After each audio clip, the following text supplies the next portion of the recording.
All right, welcome to Heavy Potty's Heavy Cast, the second episode. I am your host, Noan, and we have here our co-host, Eden. Hey, guys. And so thanks for listening to the first episode. We got a positive response, so we're going to keep going. And if you didn't like it, we're going to keep going anyway. So, a quick recap of the format. Basically, again, we're going to talk about our weekly happenings, and then we're going to go into deeper issues that we're going to, elaborate more on. So, Eden, what did you do this week? This week was pretty intense for me. I dove in deep to some albums that have been released lately.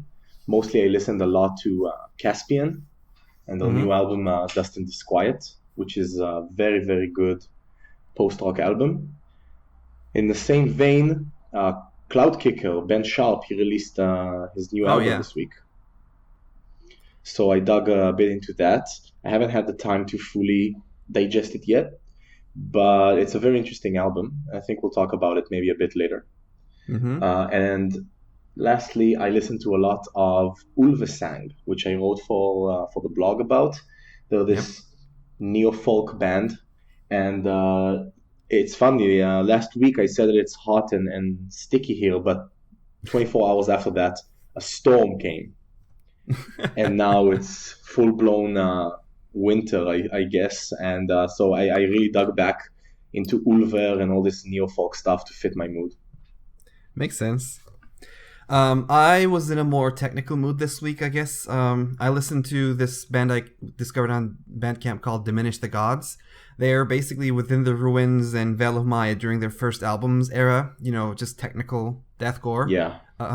It's very frantic and very, interesting riffs. That, and also an album that we premiered a song from a band called Illustrium, album A Piece of Eden. It's like Psychroptic and Persephone, and it's a really nice technical death metal-ish album. Technical groovy death metal album. It's pretty neat. It's very fast-paced. Sounds like I should check it out. Yeah, and it has your name on it, so... So I have to. Yeah, pretty much. Just like Gods of Eden, right? Yep, no doubt. All right, so let's dive into what happened in the metal world this week. Which one do you want to start with? I think we can start with Maynard. I think that's the big thing as far as I'm concerned.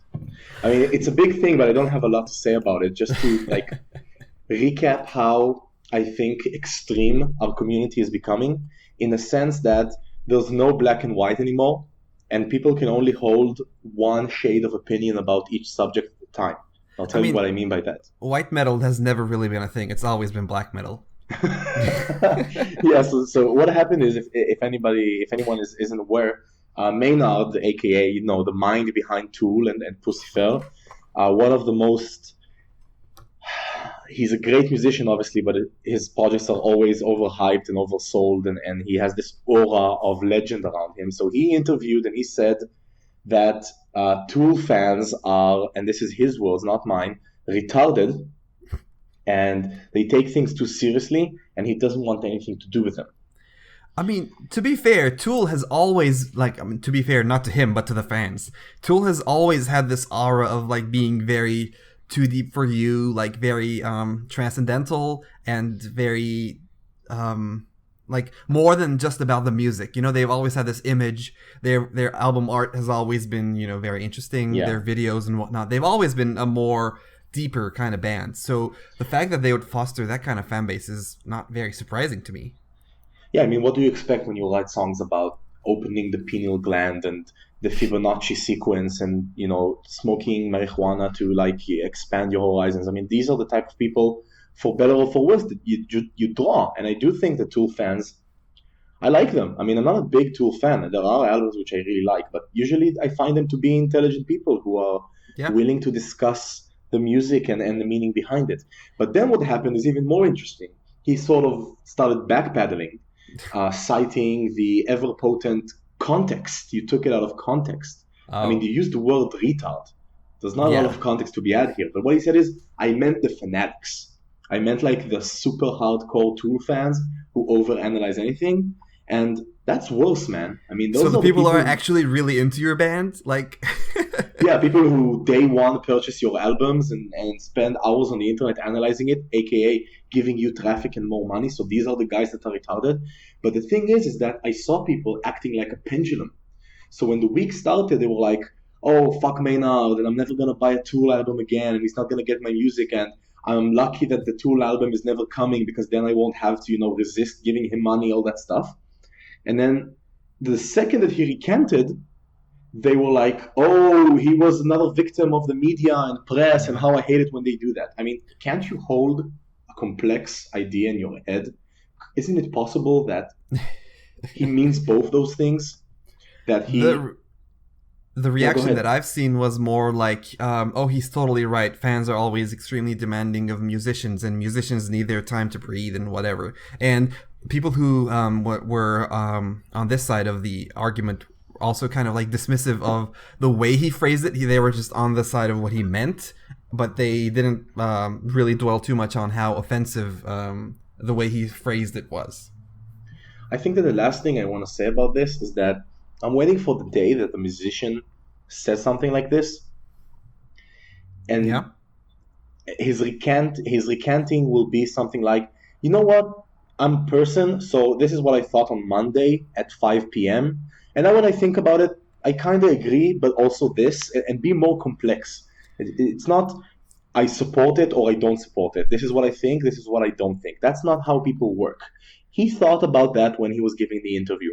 It was a shitty thing to say. Maybe he agrees with it now less than he did before, or maybe he changed his mind. This like demand to be consistent, which is levied against not only musicians but people who are in the spotlight, In general, is, all social media backlash.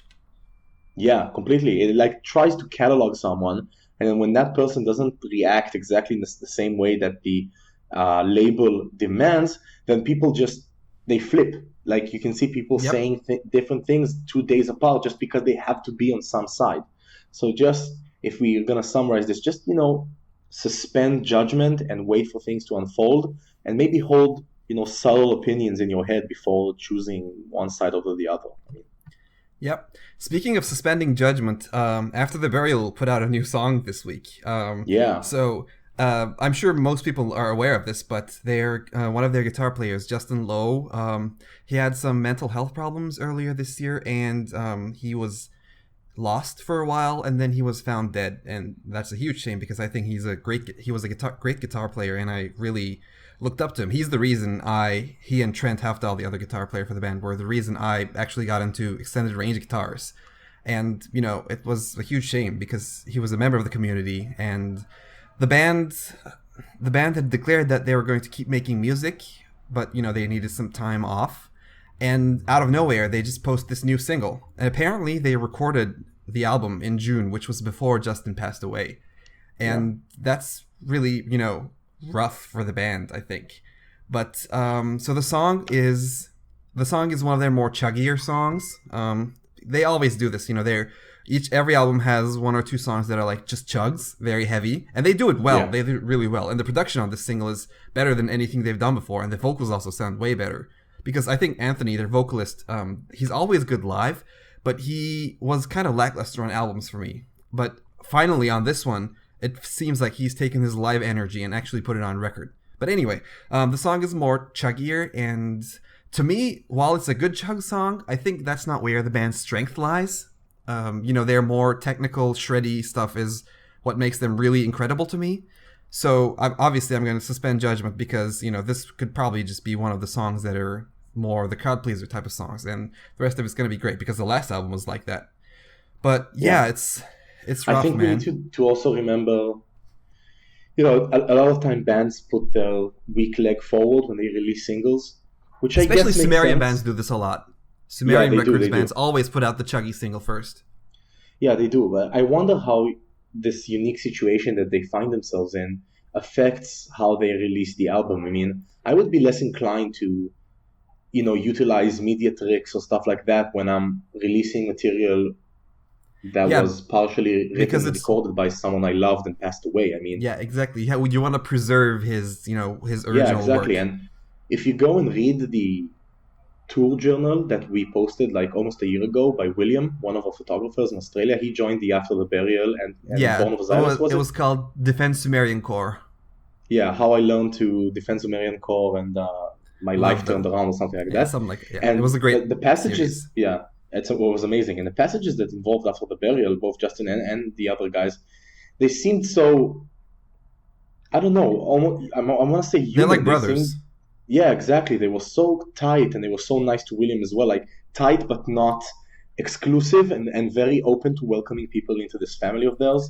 So it will be very interesting to see what they do with this album and how they release it, because I would have a lot of straight up emotional issues and conflicts around releasing something like this with what happens. So it's very interesting to see how they'll do it. Yeah, and like right before Justin had his mental breakdown issues, he posted a demo reel on his YouTube channel of like how long was it? Maybe 30 minutes, maybe a bit more. Like whole demo reel that was, singles he's been working on for years, random experimental electro rap whatever things. And it was really cool. There was a bunch of like funny and really good riffs in there. And I commented on it when it first came out, saying, "Hey man, you should put these out on Bandcamp." But really, it's a huge shame, I think. So yeah, I think that this actually ties into one of the articles that we posted in the blog. I think it was yesterday about the intersection, or it was today, I think, the intersection between disability and the metal community. And we didn't talk about mental issues or diseases or unbalances and stuff like that. But I think that we should revisit that and discuss that issue, because creativity comes from this deep psychological place, or at least that's the way it's conceived. And I can't help but ask, what role did music have in this entire story? The fact that he posted the demo, the fact that in one of his paranoid episodes, I guess you could call it, it spawned one of those posts. He talked about people trying to sabotage or tamper with or steal his music in all sorts of ways. So it would be interesting to maybe take a deeper look into this and ask, what is the intersection between mental problems and music? That's a lot harder to qualify though, because physical disabilities you can very easily detect and talk about them, whereas with mental problems, self-diagnosis and diagnosed by others is a lot more difficult. It's a lot more serious issue. And for example, in the article we talk about how Django Reinhardt's disability with his fingers led to him changing his playing style, or like, we don't talk about it in the article I think, but Christian Musner from Obscura Necrophagist Alkaloid and Spawn of Possession, he has focal dystonia in his middle finger on his fretting hand, and he's changed his playing style to be a lot more tappy because of that. But it's a lot harder to quantify mental problems in this sense, and how they affect the mindset and writing and whatever of the person. Definitely. I mean, I know this from my personal life. My father suffers from post-traumatic stress disorder from one of our many wars, and he's an artist. He's a painter. He's been painting ever since he remembers himself, and he kind of swings back and forth on his creations being on one hand therapeutic and helpful and balancing, and on the other being this channel through which a lot of darkness and depression and bad thoughts in general just come through. So maybe not a discussion of how it changes how someone makes music, but perhaps this persona of the artist as a tortured soul, and how it's maybe a negative thing, a thing which causes people to be vulnerable to these sort of issues. I don't know. I'm I just mean, throwing an look at idea Devin out there. Townsend. Like Yeah, I believe he's a self-proclaimed bipolar disorder yeah, sufferer, yeah. and that shows in his music. Like if you look at Strapping Young Lad versus Ghost, for example, it's Or Ghost very versus different. Deconstruction, which they were released together. Yeah, true.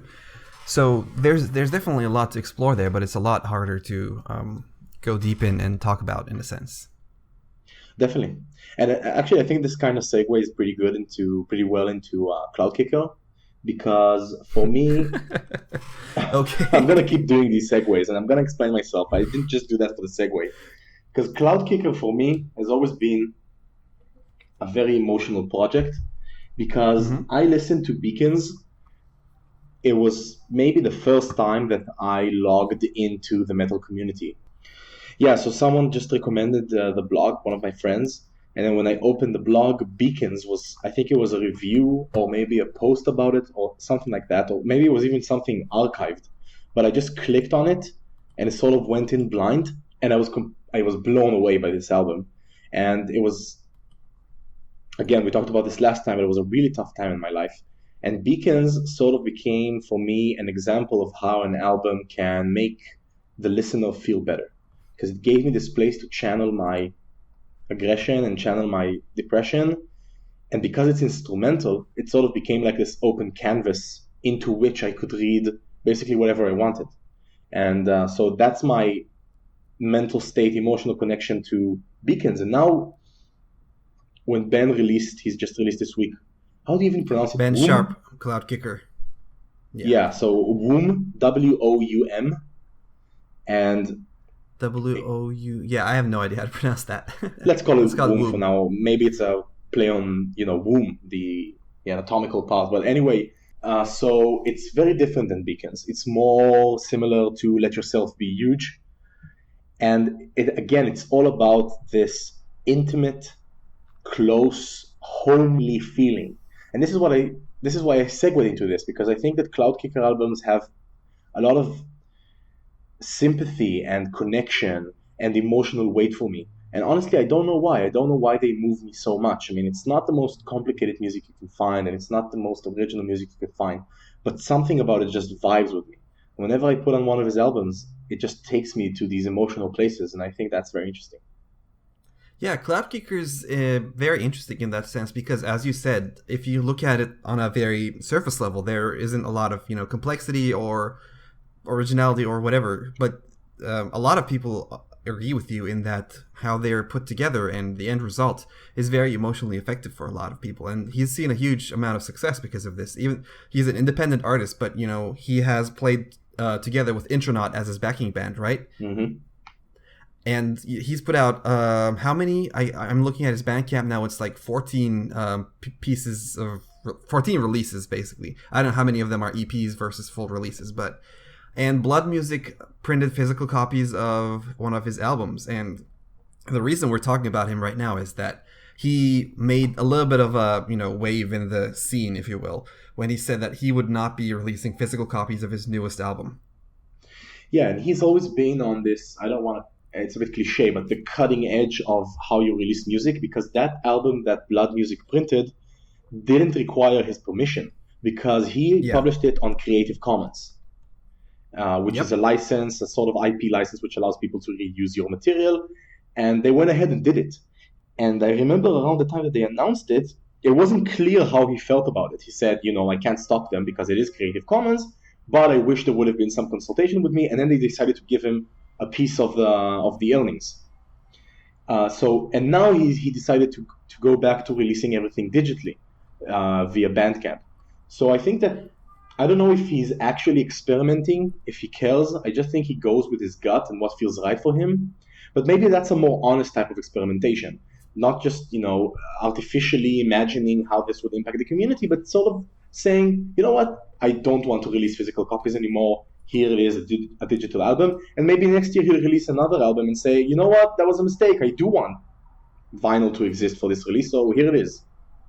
So his position on, in general, releasing music has always been a little bit weird in that he himself, I believe, is some sort of airplane engineer or something like that. And he's always put out his music for free. And he believes that every musician should put out their music for free, which is obviously not as feasible as it is for other musicians as it is for him, because he has a real job with air quotes, and he makes probably makes a decent amount of money from that, whereas musicians who do this as their primary source of income cannot obviously afford that same luxury.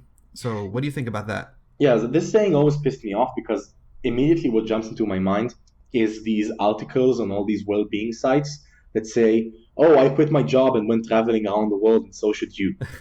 And it's always upper middle class, privileged white people who have enough money to do that and have enough job security to know that when they come back to where they live, they can get a job at the drop of a dime, right? So maybe it's not that way with Ben. He's not some sort of, real estate mogul that sits around and he has properties making money for him. But there are people out there who rely on the income that comes in from their music. And we would not have, I mean, I'm just the first example that comes into my head. If Metallica didn't sell their first album for money, there would be no Metallica, right? Because they needed to eat Yeah. and sleep and do those things that humans need money for. Well, So to be fair, it can be argued that Metallica was 30 years ago, and maybe today this model is more valid, but I still am not sure that I agree with him. yeah, totally. I mean, that's just the first example that came to my mind. I mean, I know plenty of other people where music is their passion. In order to pursue it, they had to leave behind college education. They had to leave behind very profitable jobs. I'll give you another example. Caligula's Horse. One of their members, or was it Neobliviscaris? One of either Australian progressive bands. One of their members, sorry, they're not the same in any way, but it just the names kind of correlate because they're also good friends. So one of the members, he quit his job, which was he has a PhD, so it's a very lucrative job, and he quit it so he could go on a world tour. Yep. Now that's amazing. I mean, I appreciate the dedication and the thing that it says about how much he loves his music, but he had that job to begin with, right? He Yeah. maybe put aside music until the point that he was stable enough, or somehow juggled everything, that he was stable enough to do that. But some people, they're 20, they're great guitar players, but they play avant-garde jazz technical death metal, not exactly something which is a blockbuster. And sometimes they Yep. don't have the luxury to release their music for free because they don't have any other source of income. Yep. Or even, Protest the Hero. We talked about them last week. They did a crowdfunder for their previous album, and now they're doing the subscription model. And they're doing it because, they need the money to produce the album. They need the money to tour. This stuff doesn't come for free.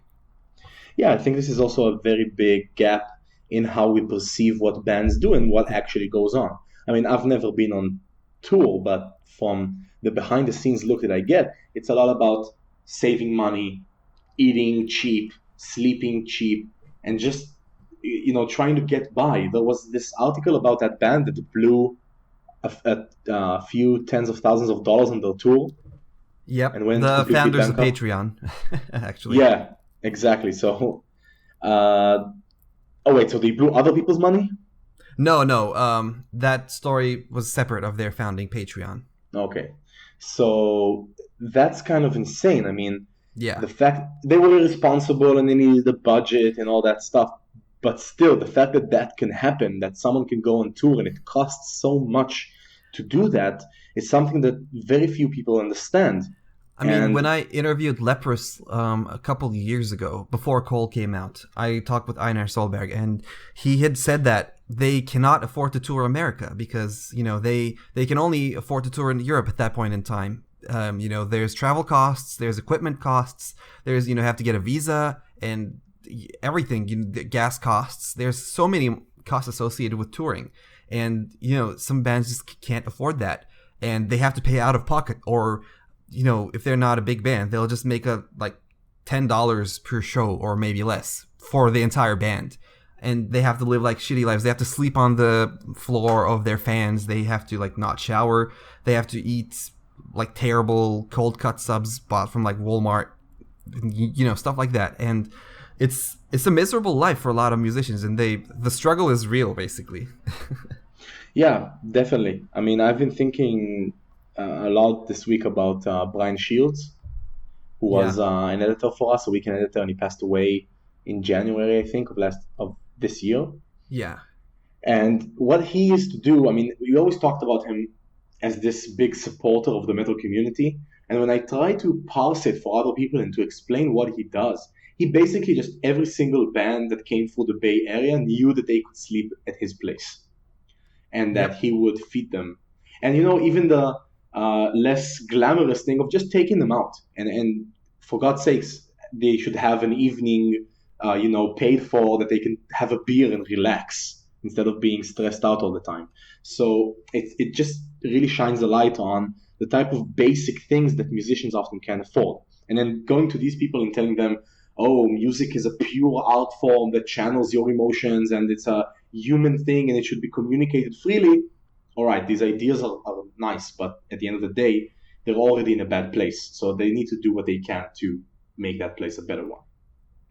Yeah, definitely. I agree. So I'll let you have the segue. So it's a very sharp segue. I mean, it kind of goes back to winter, because I've been listening to a lot of what's called neo-folk. So it's not really Winter's new. cold, right? Bands need a place to sleep in the winter, so Oh, right, segue. nice segue. Yeah, we'll work on it. It become an art form soon. These segues. So I love terrible neo-folk. segues. Yeah. So the neo-folk it's a weird name because neo-folk has been around for too long to be called neo. I would say that it's been around practically since the 60s with the folk revival happening in America. I mentioned this briefly in one of my in a news post about Ulver covering Poor Murdered Woman by one of the most famous artists of the folk revival, which I can't remember now, about how this movement of the folk revival helped metal exist. Because what these revivals did, both in America and in Britain, is dig back to how people listened to music in the 17th century, in the 18th century, and in the States in the 19th century as well, and bring back elements from that kind of music back into modern day music. And the list of bands that were influenced by this and that later went on to create metal is endless. Blue Oyster Cult, Black Sabbath, Led Zeppelin, Yep. Deep Purple, all these bands, by their own admission, by the way, in interviews, grew up and fed off this folk revival. So now that we're seeing, I mean, in the 90s and the early 2000s, we saw another one of these movements, and that was, again, I'm using very broad brushes here, the Nordic folk revival. And all Yep. these Nordic bands reconnecting with Celtic, Norse, Germanian folk music. And, the list is too long. I mean, Ulver. the basis of melodic death metal is built on Nordic folk music, like In Flames and bands similar to them. They openly admit that they were heavily influenced by the folk music of their, respective regions, and you can really hear it in the melodies that those bands had on their earlier albums, like The Jester Race and Horacle, for example. They have really these folky quality to it, and then that kind of branched off into folk metal, and then folk metal fed back into melodeath, and kept going back and forth, and we have stuff like Winter Sun and whatever. Yeah. Definitely, and not only in those movements, but in people actually making folk music, not just folk-inspired music, but new types of folk music.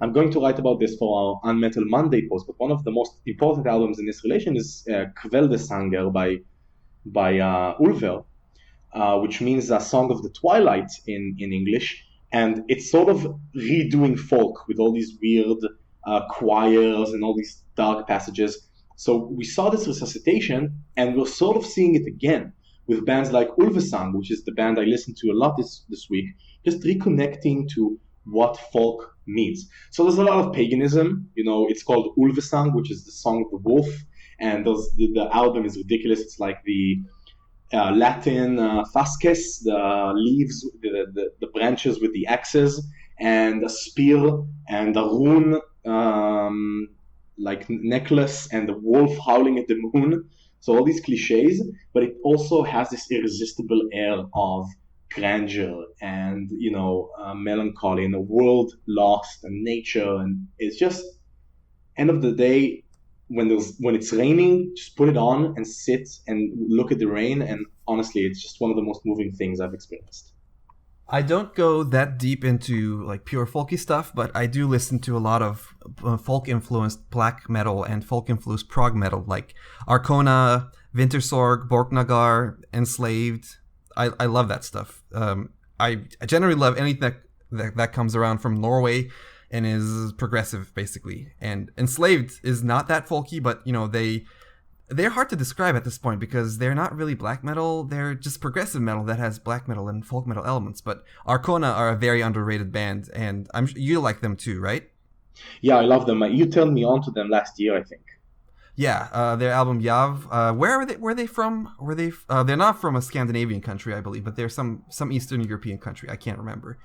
Hungarian, maybe.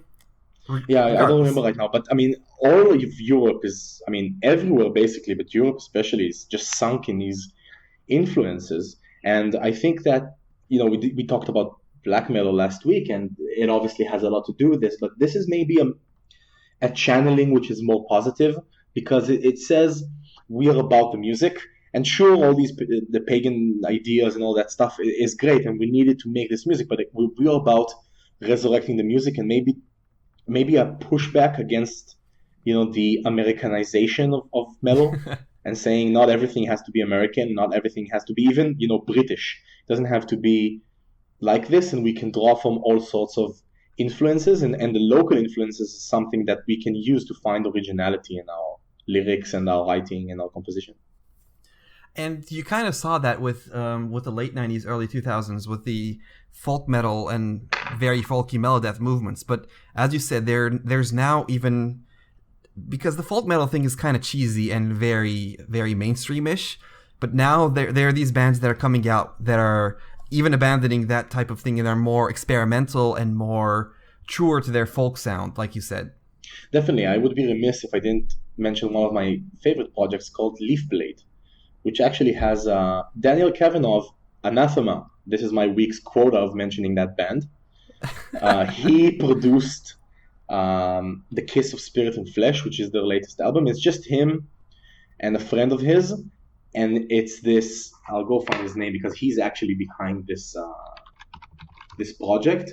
And it's a lot more than just folk. It's this dark rock, psychedelia, and it has a lot of folk in it to kind of enhance the elements that are already there. So the guy is called Sean Jude, and it's kind of an example of what I like about this new folk movement and why it's different from folk metal, because they use folk to sort of like an accent for the other elements, and the other elements for an accent of the folk stuff. So it's not just, oh, here's a folk line because you like dancing around and drinking beer, but let's see how these two parts interact together and what sort of sound they draw from each other. So it's a much deeper musical connection and an experiment to see how it changes things, how these things react to each other, like two magnets pulling to either side, and something in the middle is created which is new. And that can be said about Opeth and In Flames, like you said, and Ulver and all that stuff. Actually, I want to plug an underrated album from this year called Corpomente. Oh, amazing album. Yeah. It's like folky, experimental, avant-garde. I think they're French or something. Yeah, they're French, two people. It's really, really cool album. It went under a lot of radars, but it was so cool. So interesting. Yeah, released by Blood Music, right? Yep. Yeah.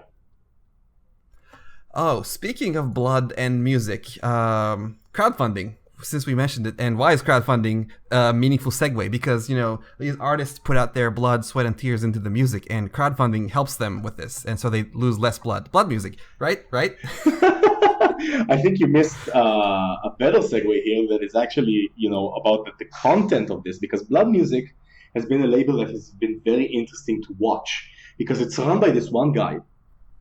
And at the start of Blood Music, he was sort of mysterious. He was like, it wasn't clear who this guy is. Do we even know his name?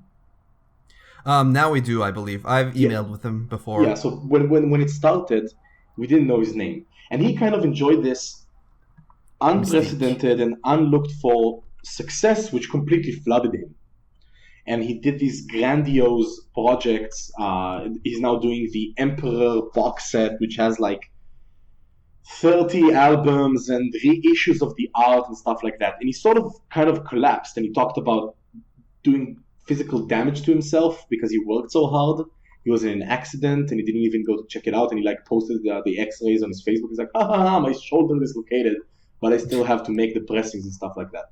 So this raises the question of individuals taking the onus of producing things for a crowd that pays them directly, that doesn't go through stores. And this obviously has to do with crowdfunding and what do we think about it. And I sort of think that you have a very strong opinion on this, much more than mine, so I'll let you chime in. Yeah, so I've participated in a lot of crowdfunding, both for video games, for music, and a lot of other stuff. So I have a lot of experience and a lot of opinions on the matter. But in music, it's particularly different than games, because with games, you usually have like this big company that is behind the project and there's some sort of thing to lose or whatever. But with musicians, it's a bit more difficult because there's less accountability when it comes to musicians. So, for example, As Blood Runs Black, they had this crowdfunder, I think, was it last year or 2 years ago? Regardless. And they had this crowdfunder to put out an album. But then they got a label or something. Something happened. And then they put out the album.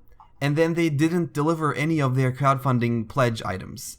They just put it out and ignored the requests from the fans. I don't know if they ended up fulfilling them, but for months they just completely ignored all contact from fans. And there was another thing. I can't remember the name of the band, but there have been several issues in the music world where bands have done crowdfunders and then they have failed to deliver the results despite succeeding in the crowdfunder. And they've succeeded in putting out the music, but they just didn't, deliver the backer rewards, as you will. Mm-hmm. So, and this kind of makes me a bit more iffy towards music crowdfunders. But they're the new platform for music crowdfunding called Pledge Music, which I funded the new Sixth album and the new Aliases album on. That's a bit more interesting platform because you can set an endless goal there for yours. So, for example, the Sixth thing, if I remember correctly, it didn't have a goal. Like most, Kickstarters have a goal and, they get the money if they reach that. But the Pledge Music for Sixth did not have a goal because they were going to make the music anyway. They just wanted to put the music out there, because they're going to record it, but they still need to sell copies and they still need to, tour or whatever. But they use the Pledge Music to basically gauge interest and use it as a pre-order system. So that's also, warping crowdfunding a little bit, but the fans have a little bit more control there because the difference is when, the product doesn't exist, but you're betting in the band to be able to deliver you the thing versus the product is going to get made anyway and you're just really pre-ordering it essentially without the involvement of a label. And I think that what bothers me most about these things and why Sixth is maybe a better model is that often what it ends up doing is giving a band a momentary and instantaneous injection of cash. Yeah. And they take that cash and they spend it on a project and no one can really ascertain what a certain project would cost down to the dime. So maybe there's leftovers or the worst case, it's not enough. Or maybe it was enough and everything was great, but it's still not the same as buying a disc or just paying the band directly and knowing that they have this pool of money that they need to manage. It needs to last for several years. Here you give them an injection of cash, and too often than not, bands they get high off this serious amount of money sometimes that gets into the checking account or whatever, and they start doing nonsense with it. Yeah, and I mean, for example, if you go back and look to the Protest the Hero, I think they were on Kickstarter, I'm not sure, for the Volition album, they estimated that their production costs would cost $93,000, which is a lot of money for production. I mean, they went for a professional producer and they wanted to get the best sound they could, but there are producers who can work for less and will still produce a product of equal quality. So when you're doing a crowdfunder, there's also the fact that you trust the person you're funding to spend their money effectively. And I mean, they can be, as long as they get extra money, they can be wasteful with their money. But you trust this person to have made an intelligent budget. They will follow this budget and, they will follow it on schedule. And there's a lot of trust to be put in there. And when there's a, gaming company, there's more of a legal entity there. Whereas if it's just a band, then, they can just, throw their hands and say, oh, well, didn't work. Yeah, I think that one of the myths surrounding crowdfunding is that it sort of increases the accountability of the creator and kind of brings the fans maybe closer. But I think it's the other way around because it just adds another layer of distance between the artist and the fans in the form of the service that they use, whether it be Kickstarter or Indiegogo or anything else, because updates get released through that platform and inquiries about it have to be through that platform. And it kind of gives the artist yet another thing to blame for not doing things on time.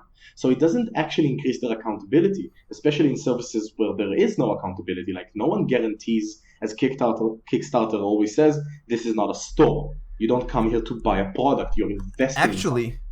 a lot of people don't pay attention to this, but Kickstarter's terms of use says that if a creator fails to deliver you the reward, you can actually sue them.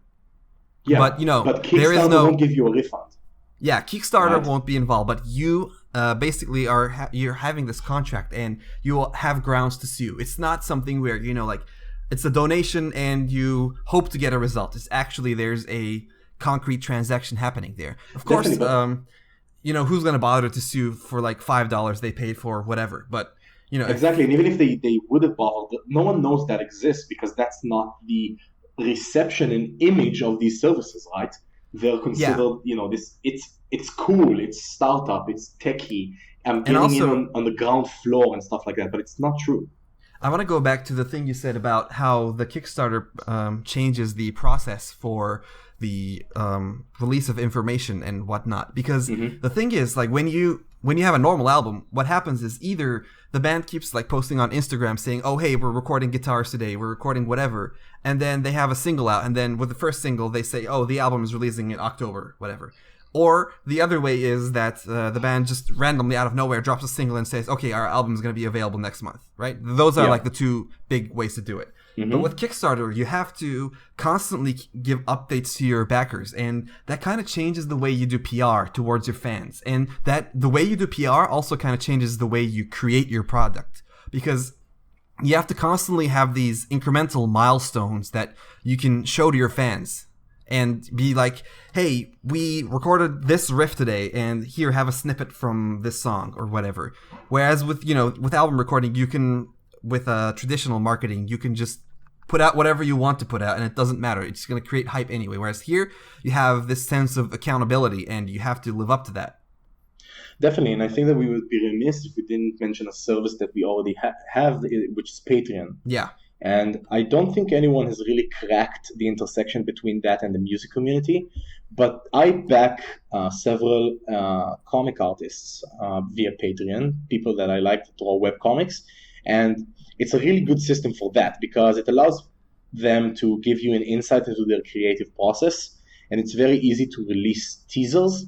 But how would that even work for the music community? Let's say a band, like you give us X money each month until we make the album, and we give you like an hour of footage from, I don't know, a drum cam or something. I don't know, it just doesn't sound viable, but I feel like it could work for jazz because you could do like, Patreon has two models. It's either a periodic subscription model or it's a per release model. So you can do, if you're a jazz band, let's say, "Oh, hey, every time we release an improv, you can give us $3 to get an MP3, $5 to get a video of it, and $7 to get a making of it."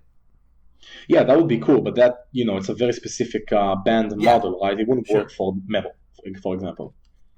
Although, I don't know, maybe stuff that's left on the editing floor, maybe that stuff you can release out there for all these perks. That's B-sides, songs that never really came together but are just a jumble of riffs or whatever. I have a lot of those for my albums because I just write a ton of riffs, and what usually happens with my writing process is that I just have these like half-quarter songs lying everywhere. I take them, put them together, and make them flow, and then, go over it and make sure it's the actual complete song. And there's always a bunch of stuff left over, to the point that my first album there's material on there that's 10 years old.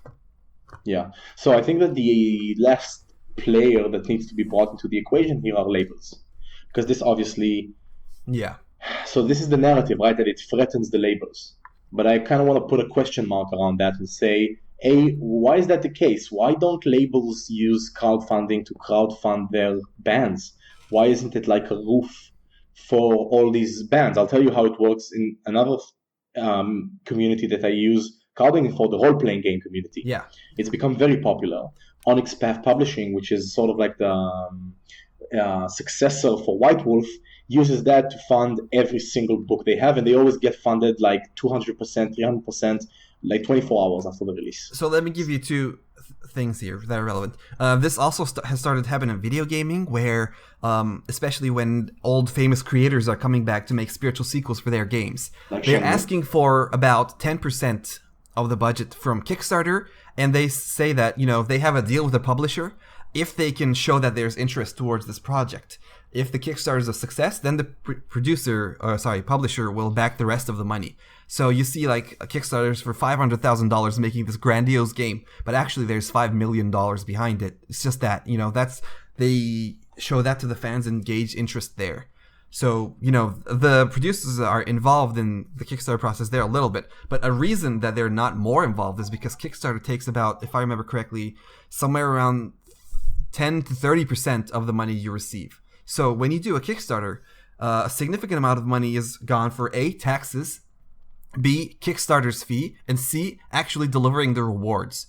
So, when a label gets involved there's less of a profit margin for the label to take off of that. But instead, what again in gaming, Square Enix, the company, has done is that they have their own crowdfunding platform, I believe, where they put out the ideas and ask fans to fund the ones that they want, and it's all happens internally, I believe, so that and I might be wrong about this. I'm not sure how it works, but I believe they have this internal platform so that they actually take all of the money, so they don't use the middleman. So I'm going to verbally sign every single listener onto a non-disclosure contract right now, because this is a great idea and I don't want anyone stealing it. And this is how it legally works. You can't use this idea now or I'll sue you. But someone should make like a hub for that, for music, like a service that it says, here are all these albums from different labels, and you just pledge for the album you like, and only the albums that go over a certain amount will actually get made. It will be Necrophagists will make so much money with that. Necrophagists, then winner, son. So yeah, that's a question about crowdfunding in general. How much does the hype translate into a product? But this could be a cool way to maybe bring labels in on the ground level and maybe create something which is more sustainable. Yeah, and one thing that Kickstarter is used a lot for is, bringing back dead gaming genres. So speaking of dead genres, metalcore. Last week we said that metalcore was dead, right? I said over. Well, sure, yeah, but I guess that's right. Metalcore is over is a better way to put it. I think that's what we specifically said, because it's not dead. There's still artists making it. It's just that it's not at its peak anymore. So what is the thing right now? Because we had metalcore. It's over. We had deathcore, it's over. We had gent, it's over. And what is happening right now? I think that, and this brings me back to Brian Shields, because I shared a photo to the Heavy Blood family of the new Archaic album that has a dedication to him, and a quote by him saying, "The golden age of metal is right fucking now." So I think that if you ask me what the thing is now, there isn't a thing, because all the subgenres are doing so well. I mean, if you look at it, I tried to push this narrative of the Doom revival last year, and that was a bit, I don't know if it was sly or not completely honest, but there have been all sorts of revivals, not just the Doom one. Doom, tech death, right? Lots of releases in the past 2 years. Old school progressive, like just progressive metal. Native Construct. Native Construct, A Sense of Gravity, Gods of Eden, what was that? Serdece, or how you pronounce it? Serce? I don't know. Serce? Yeah, I don't know. It means heart anyway.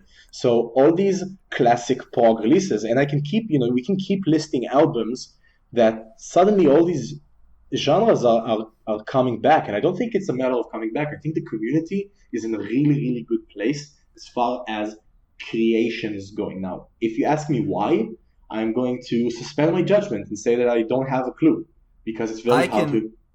I can speculate. I think the internet age, if you will, it's easier than ever it is to make music right now, and it is easier than ever to, get your music to people right now. Because, well, I mean, arguably Facebook, asking for more money to market stuff, whatever. But, there are many channels to deliver your music to your fans. And making music with, bedroom tools like the XFX and pods and whatever, all those stuff that are very popular right now, it's so much more easier. Bands have a lot less risk in terms of making the music. They can start as a bedroom project. And then if that catches on, they can turn that into a real band. And we've seen instances of that happening. And maybe this is probably not the only reason, but we can definitely see that bands can just DIY as much of it as possible, so that it costs less to make and they have more control over the music they want to make. And then they can do their own marketing See, like Intervals, for example. Aaron Marshall is a good example of this because he's always been this bedroom musician, but all of his marketing is done, through his Instagram and his Facebook, and he's always constantly very popular on social media. And he always puts out snippets. He, does all these things, and it's been very successful. I think he's been very successful with what he's doing. Definitely, and I think that the thing I want to bring into this, on top of what you're saying, not contradicting what you're saying, but this sort of psychological effect, like the effect that makes shootings happen one after the other, because people hear it on the news and they start to emulate, put a link to the effect of Wikipedia or whatever. I don't remember what it's called now. So I think this is something that's happening in the metal community as well, because all these names, they succeed more because what you said, but they're also covered more because there's a lot more instantaneous media. So if a band blows up, everybody knows about it. Like take a look, for example, at Son of Aurelius. They released Under a Western Sun last year. And before Under a Western Sun came out, I didn't know who they were. And then Metal Sucks premiered one of their tracks. And then Metal Injection premiered the second one. And then I think that No Clean Singing interviewed one of them, or another blog. And suddenly they were everywhere. And everybody was talking about them. And the album was super hyped as this new iteration of tech, melodic death, whatever you want to call it. And suddenly the album came out, and a band that was basically known only to a few aficionados and fanatics of the style, suddenly they were everywhere. And if I had a band that's doing the same kind of music and I saw that this was happening, I would be like, we have a shot.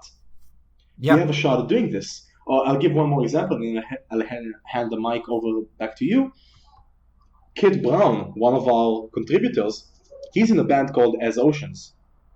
And they got the privilege through this Battle of the Bands thing to play Knotfest. And play the same band that Slipknot played after them, and meet Slipknot and meet all these bands. And I doubt that would have happened if they weren't on Facebook.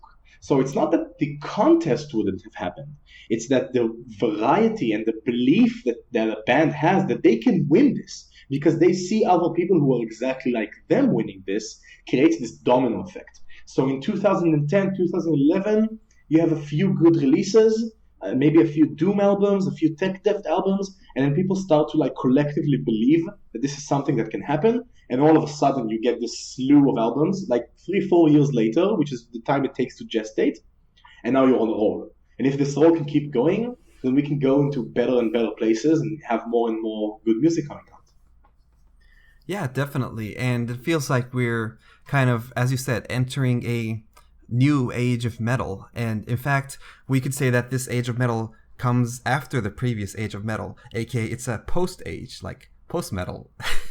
I'm going to keep going with these terrible segues today because I really enjoy them. Yeah, I want to connect here and say, maybe take us half a step back, but it has to do with post-metal as well. Underneath this entire discussion, there's this presupposition that innovation is a good way to decide which genre is alive and which is dead, which is happening and which is over.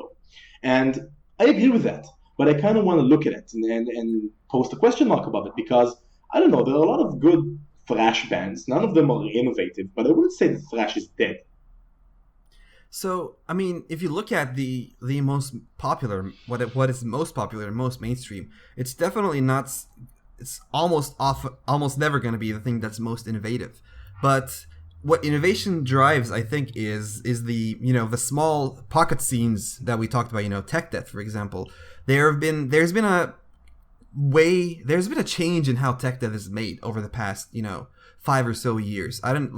Longtime listeners of the genre can tell, but the genre before Necrophagist was, very, very abrasive. And then with Necrophagist, the neoclassical elements started coming in.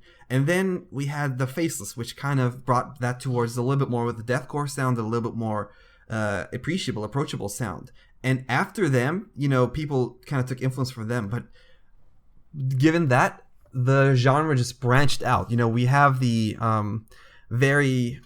how do we say nerdy stuff with fretless bass and very complex signatures, time signatures and whatever with Beyond Creation and whatnot. We have the we are super technical and crazy about it, stuff like Archspire. And then we have the more mainstream, for lack of a better term, more, crisp production, very modern, sound like Archaic. And, the genre just branched out into different areas. And I think there was, for each of these branches, there was probably a genesis where one band kind of flipped the switch and then the rest kind of followed. So, but, the rest is now big. But I think what the innovation does is it sets the scene on fire. And then a lot of bands come there and see, hey, these guys did this really crazy thing. What can we do with this next? And then with other bands kind of building off of that and improving that, then we start to have a larger scene that as it builds a critical mass, it starts to get noticed. And I think that's what plays in there. So coming back to post-metal, I want to feed off that and say that doesn't only set the scene burning once, but innovation can be sort of a pulse that's running through a subgenre, and it happens in these beats. Like you have a beat of insane experimentation, and then everything kind of solidifies, and people are like, okay, let's go back and see what we can solidify and make more stable. And then someone gets bored with it, and there's another pulse. So I think that definitely. Yeah. So as far as maybe that's when genres die, when that pulse stops, when there's this last pulse of experimentation, and then everything after that sort of kind of builds on that instead of igniting something new.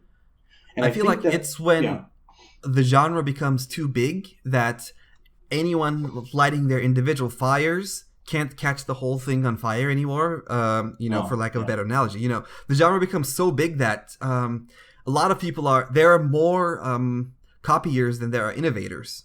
And so it's like you're describing like sort of a network or an organism that gets too big, and one side can't communicate with the other, and then they die off separately.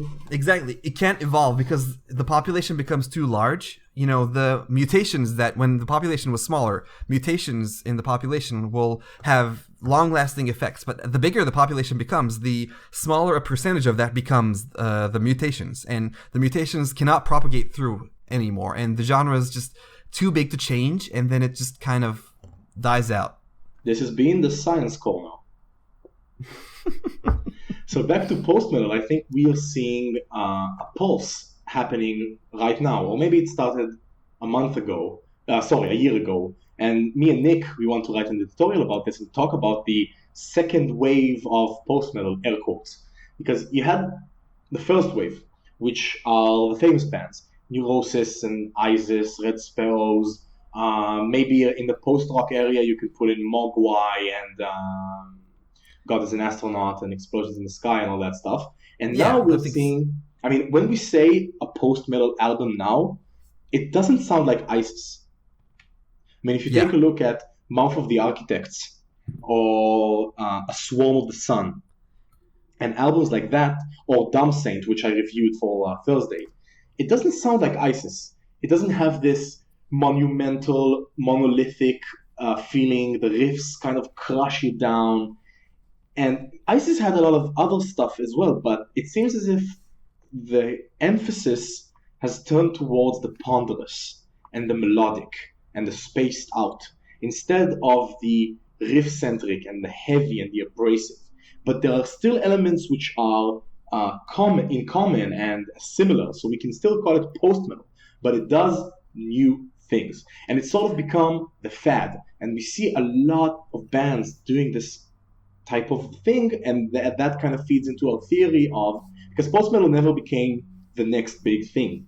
Like, Isis is big, but you don't see people who don't listen to metal walking with Neurosis shirts in the street. They're not really, post-metal isn't really mainstream like metalcore or deathcore or gent was. Yeah, and you can see that it's also very misunderstood. There was this horrible article in VH1 about post-metal, and literally none of the bands that were listed there were post-metal. They said that Mr. Bungle is post-metal. So, but I'll explain why this confusion happens. Because on one hand, there's post-metal as a musical subgenre, and there's the word post, which is used to connotate something which is new but similar, like post-black metal, right? Or post-rock. And it's So I think there's a jumping in point here for me, because I was going to say there's a critical mass point for a genre that two things need to happen. When you just say the name of the genre, it's not good enough anymore. For example, if I say, hey, here's a death metal band, and I tell you to listen to it, there's so many things it can be, right? It's not good enough. I have to say technical death metal, brutal death metal, or whatever. That and the name of the genre becomes a suffix for other genres, like blackened death metal or melodic death metal, Yeah. or, thrash death metal. And post-metal has entered that phase where we have, like, post-black metal. We kind of have post-death metal, even though it's not super well-defined yet. And I think the Wait, when genre you say post-death metal, you're talking about Fallujah? Yeah, for example. But, it's, as I said, it's not clearly defined, so it's hard to talk about it right now. Yeah. But, yeah, the genre has started to reach this critical mass point where soon it's going to permeate into other genres, and people are going to start to recognize post-metal as its own thing and start to get a better understanding of what it is. Because, I personally am not a huge post-metal fan, but I listen to a lot of bands that have post-metal influences. And it trickles back in a sense. Like, for example, if a lot of people like Fallujah's Flesh Prevails album, but they might not be into post-metal. But if they start realizing this post-death metal thing is, gaining some sort of momentum, then they can go back and use the common link between that thing they like and the rest of the post-metal genre and trace it back to its source. And then, the genre will keep growing like that. I agree completely, and I think that's why post-metal is important, because it gives us a lens to revisit classics. And I'll share my own story. That last year, two bands released albums which I think can be called post-doom, which is Yob and Pallbearer. They have these very, Yob is one of the most veteran bands in the business, so they have this very old school doom sludge feel to it. But there are a lot of elements which we had never heard before. Everything is a bit more spaced out. The production is a lot less solid and like blockish. It's a lot more ethereal. So it allowed me to listen to these albums. And when I was on a big Yob and Pallbearer run, I also re-listened to Black Sabbath and re-listened to all these classic sludge stoner bands. And suddenly it made me understand them, not in a new light, but maybe in a reborn light, like in a new way. Remember why I liked this stuff when I was a kid. Remember what power it had over me through this new genre. So that's why I think it is so important. And that's why it pisses me off that it pisses off other people so much. And that we see so many gatekeepers come and raise their flags and try to fight against us. I mean, it's always going to piss off very traditionalist people when A, their favorite genre is being experimented on and influenced by other genres, and B, when a new genre is rising. It's always going to happen. And it's impossible to fight against the tide, so you can just hold on to the thing that you've been listening to and, keep holding on to it, or you can just keep exploring, and it doesn't hurt to explore. Yeah, I think that it also touches upon, the stuff that is beyond the music and that the music communicates. So a facade, a persona, a code of conduct, a system of symbols. We talked about this last week with the issues of authenticity. And when you threaten that for people, when you ask questions about that, people are obviously going to balk, and they're obviously not going to like it. But I think one of the interesting things that it does, or maybe the interesting things we should consider, is how these experimentations birth new systems of how to be a metal fan or a metal player. I mean, Death Haven also tells people how to dress, right? Just in their new way. And ISIS also tells people how they should listen to things.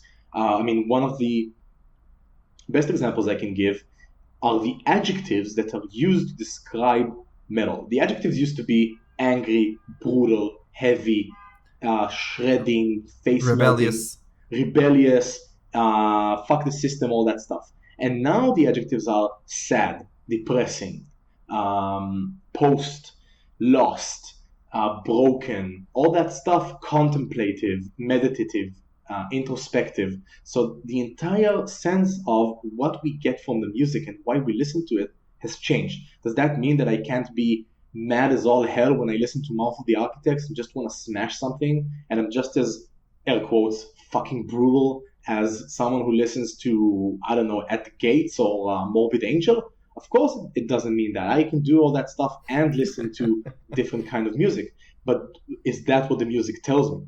Is that what the artists are trying to communicate? Again, it's coming off very nefarious, like they're trying to manipulate me, but I'm not talking about that. I'm just talking about, again, about how communities form and how they change and how the things that they are trying to tell their members, they never just change. It's never like you wake up one day in the morning and you find out that all the flags are a different color. It happens slowly. It takes time. But I think that people are freaked out because they don't notice this process. And then one day they wake up and the flag has changed colors. One day they wake up and they go to a festival. They go to Maryland Deaf Fest and everybody's wearing flannel shirts and wide-brimmed black eyeglasses. And they're there with their glitter and, tight leather pants and corpse paint. And they're like, holy shit, what's happening? Like, I'm the geek now. I'm the nerd. I'm the outsider. I don't know what's cool anymore, and all these cool kids, city kids, are looking down at me, so nobody likes that feeling. I can definitely relate to that feeling, but I think that, like you said, it's something to be either A, embraced, or B, try to influence it yourself. Do it better. If you think yeah. I don't understand the need to be threatened, honestly, because they don't hurt you. I mean, sure, maybe the mainstream we said this last week, but maybe the mainstream has moved on to that thing, and maybe your thing isn't getting as much innovated anymore. But that's okay. I mean, those people are not out to get you. You know, we don't need to have all this conflict within the scene, or whatever you want to call it. Maybe play the devil's advocate here and kind of call you out on that, because it's a sort of an innocent view on how communities work. Because no one needs to physically or actively prosecute me for me to feel left out, right? Imagine if you have a group of friends and you all dress the same way because you like black metal, and then you wake up one day and you go to your meeting and you didn't get the memo, and everybody else is dressed differently and they're talking about different bands, and you hear a song and you say, oh man, that is so brutal, and someone says, don't you mean it's depressing? And you feel left out. So again, I'm not supporting them, but I can totally understand the emotional place which they're coming from. I just think that the reaction should be, A, okay, these are my friends. If they listen to something else, maybe it's good. Why don't you try and show me? And B, just saying, if you actually feel like it's not as good, then do it better. Make it better. If you want to make the most brutal, abrasive, badly produced black metal album in 2015 and then kick everybody else's ass, go ahead and do it. But don't just passively aggressively post on Facebook or YouTube, hint towards someone who will not be named, these very edgy videos about how black metal is being undermined by young hipsters, because that's nonsense. I want to reverse devil's advocate too, because I want to call you out on the classic fallacy of if you don't like it, do it better. I mean, that's not true, because you don't need to be a musician to be able to criticize music. Hell, a lot of our writers are not musicians in a very strong sense. I'm not. There you go. Then, whenever you criticize a band, why don't you make it better? Yeah. No, but what I'm trying to say is, if you think that the elements or the ideas or the concepts that are overtaking your community aren't that good, then I'm not saying you should go out and change them, but maybe you can formulate to yourself and lead by example better ideas and better concepts. I just personally have never really been about the, metal lifestyle. Sure, I do sometimes. I had phases where I wore all black and whatever, but I've never been very into the metal community, or whatever. Maybe that's something that's lacking for me, but for me, I've never truly embodied. For me, the metal has always been about the music and not the community, so I'm having a kind of hard time relating to this sense of alienation. I mean, I get it, but, in the end, it's kind of a thing where do you want to have infighting within metal, or do you want to be, we're metal and everybody else is something else and we fight against them, Because in the end, we're all kind of part of this same large umbrella, and trying to say, oh, metalcore isn't real metal, those guys are posers, we don't want them, is not constructive, because some of those metalcore bands then, grow up to become legitimate metal bands, with air quotes. Between the Buried and Me, they were considered deathcore when they first started, but now they're considered like almost old school progressive metal. Yeah. So trying to keep these people out is not conducive. And as I said last year, last week, these are gateway bands. These can be gateway bands, and embracing so if you go to Metal Archives, it can be a great resource for finding out bands, finding out more about bands, but they refuse to include metalcore bands or bands that they do not deem real metal with air quotes. But that's pointless to me, because it doesn't hurt you to have those on your site. Yeah, I mean, I would try to play devil's advocate, but I agree with you too much. I mean, I was also never part of the scene, the lifestyle, but I totally think that even if they aren't gateway bands, it's okay to listen to just metalcore. It's okay to listen to just anything. It's okay to listen to just pop. I'm getting frustrated here because I just want to say, just listen to the music that makes you feel good. And I mean, I'm a dude who listens to like tech death, black metal, avant-garde is one of my favorite genres. But I don't care if people are listening to fake metal. Just metal is metal. Sure, maybe that music that guy's making is not as intellectually superior as the music you're making, but it's okay. Yeah, and I think that if we try and bring in the role of us as I'm doing 1,000 air quotes right now. You can't see them. Music journalists. It is to sort of bring in the added element that other people so flippantly and non-responsibly try to bring into metal. Because we try to set the boundaries of what we think is good or bad, but not based on what genre it takes part of, but based on the quality of its music. Because you and I wrote an editorial about how it is important to have objective discussions and how it is important to analyze music and not be like, oh, everything's good, just listen to whatever makes you nod your head. That's not what we're saying. But what we're saying is that you should judge all music based on the merits of its content rather than whether it's part of this subgenre or not. I have a dream that one day all bands will be judged by the music they make and not by the genre which they are part of.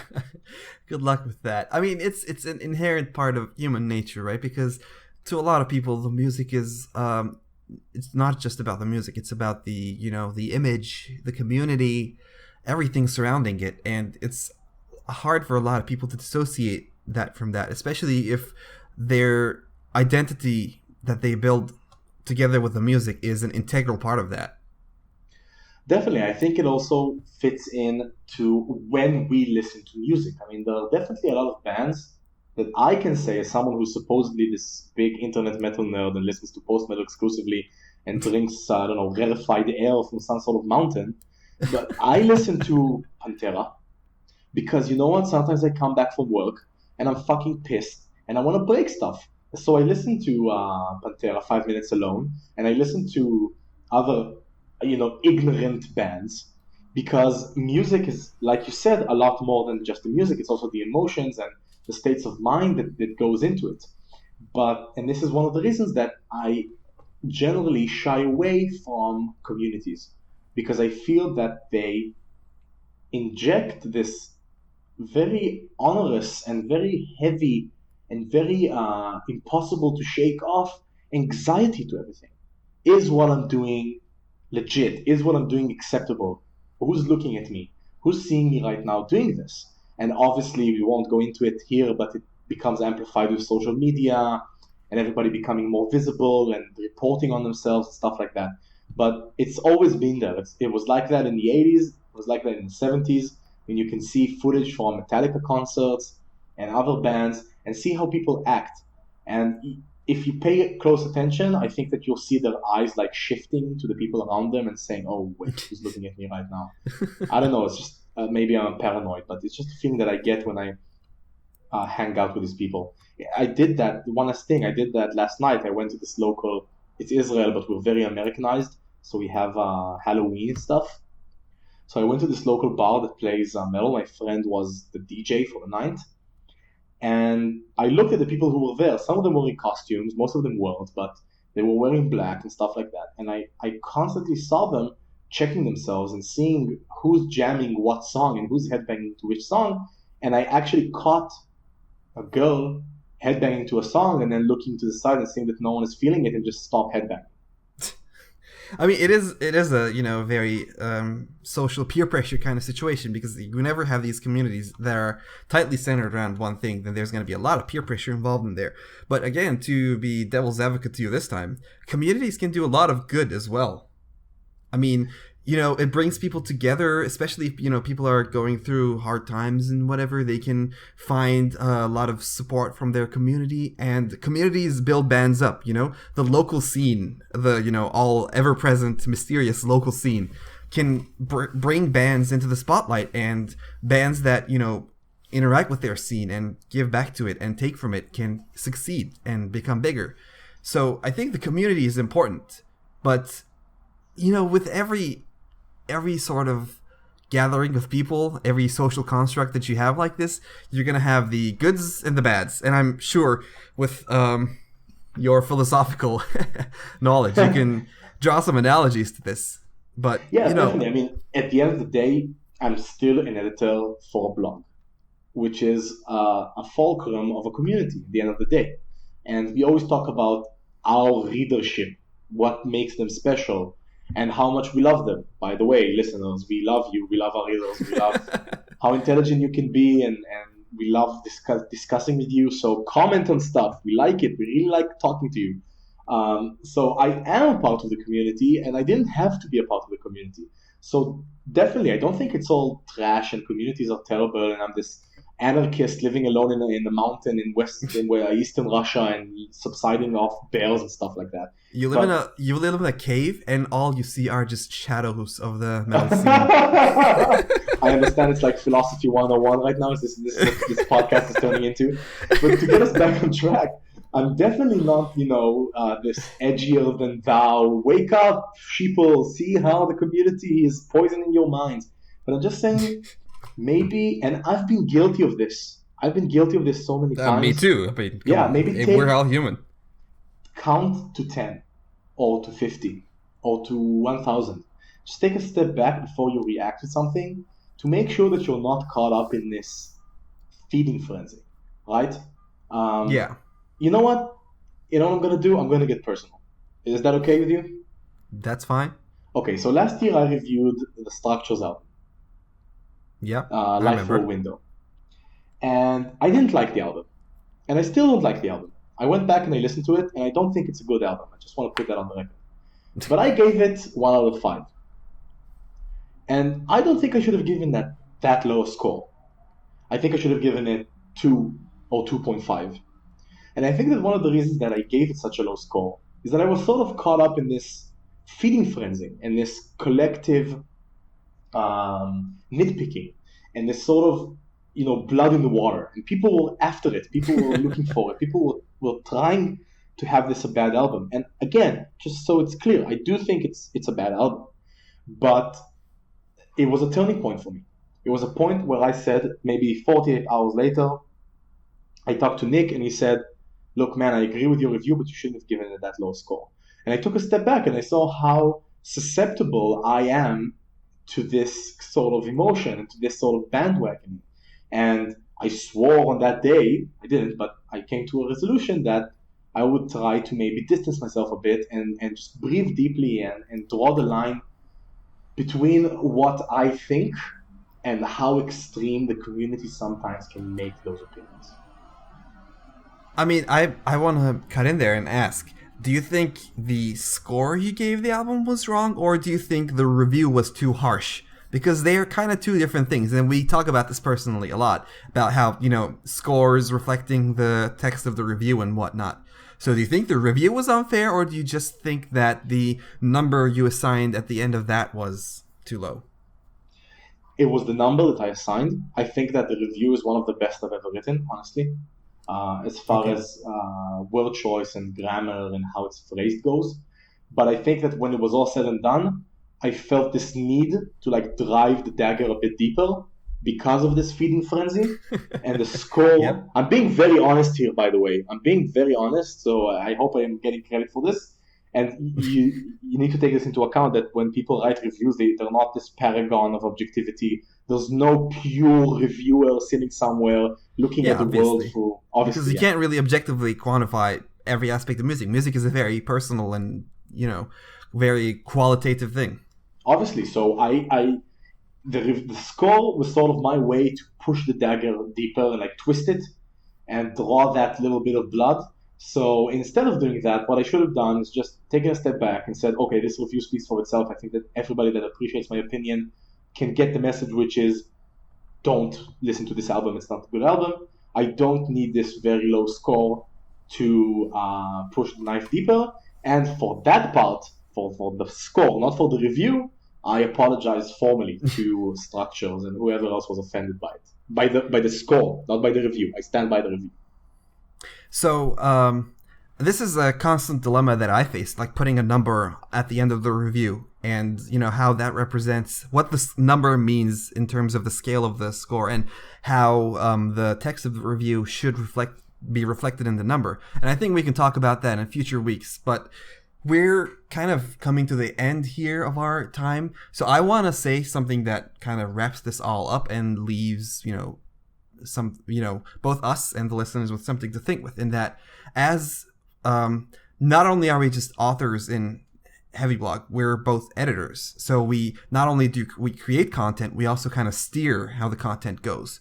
So I think if we think the community is, there are faults within the community, I think it is partially our responsibility to take charge of here and try to steer the community to be a bit better. And maybe this is a bit like, delusions of grandeur or whatever. Maybe we can't, make huge waves in the community. Probably not. But I still think we have a duty to our fans to, inform them of the faults that we can all be prone to, and what we don't know that hurts other people, and how we can take the knowledge we have and the feedback we get from our fans to kind of take a mirror to the scene, or at least take a mirror to our readership, and hope that we can, both improve them and ourselves. Like, we write these editorials about, sexism in the scene. We wrote about how Mirkur was trashed for not being true.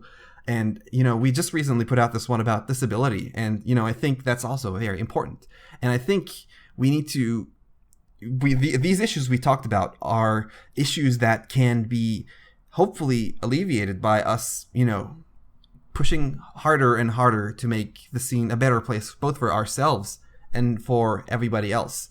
And again, this is a burden that falls on us, and then also falls on the readers and listeners, because they also then have to take what we say and tell us that we're right or wrong, and then decide, make their minds how they feel about that, and then, propagate it outwards so that we can slowly, like one tick at a time, kind of try to move our scene to a better place.